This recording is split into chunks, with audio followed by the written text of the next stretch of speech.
ایک صحابی آئے، یا رسول اللہ میرا پڑوسی ہے، اس کی کھجور ایسے ٹیڑھی ہو کر میرے گھر میں چند اس کی شاخیں ہیں، ان پہ پھل لگتا ہے، وہ جو ٹوٹ کے گرتا ہے میرے بچے اٹھا لیتے ہیں، ہم غریب ہیں، وہ بھاگا بھاگا آتا ان کے منہ سے کھجور نکال لیتا ہے، اس کو کہیں کہ بچوں پر اتنی زیادتی نہ کریں۔ آپ نے اس کو بلایا، وہ منافق تھا، آپ نے اس سے فرمایا بھئی ایک سودا کرتے ہو؟ کہا جی کیا؟ کہا یہ کھجور مجھے دے دو اور اس کے بدلے جنت میں کھجور لے کے دوں گا۔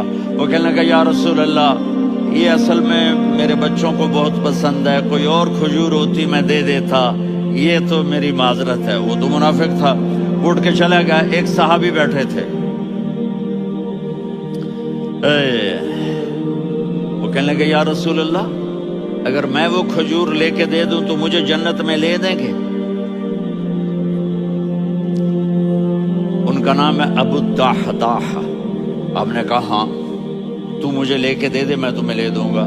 وہ اس کے پیچھے چلے گئے، اے بھائی کتنے میں بیچو گے؟ میں نے کہا جا جا، میں نے اللہ کے نبی کو نہیں دی، تمہیں کیسے دے دوں؟ کہا اچھا بھائی منہ سے بول کتنے لینے ہیں؟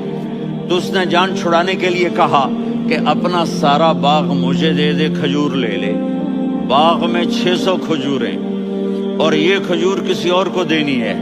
تو کہتا ہے پکے ہو، پھرو گے تو نہیں؟ کہا میں پاگل ہوں، میں پھروں گا؟ مجھے 600 کھجوروں کا باغ مل رہا ہے۔ انہوں نے کہا ڈن، کھجور میری باغ تیرا۔ وہ بھاگے بھاگے آئے، یا رسول اللہ میں نے سودا کر لیا۔ کہا کیسے کیا؟ کہا سارا باغ دے کے کھجور لے لی۔ آپ نے کہا پھر میرا سودا بھی بدل گیا۔ کم من عدق رداح ودار فیاح لأب الدحداح فی الجنہ۔ میرے ساتھی میں اپنی آنکھوں سے دیکھ رہا ہوں کہ اللہ نے تیرے لیے جنت میں ایک گھر نہیں محل بنا دیے، سینکڑوں، اور ایک باغ نہیں ہزاروں باغ تیرے لیے تیار کر دیے۔ یہ ہے ایمان کی نشانی، یہ ہے محبت کی نشانی۔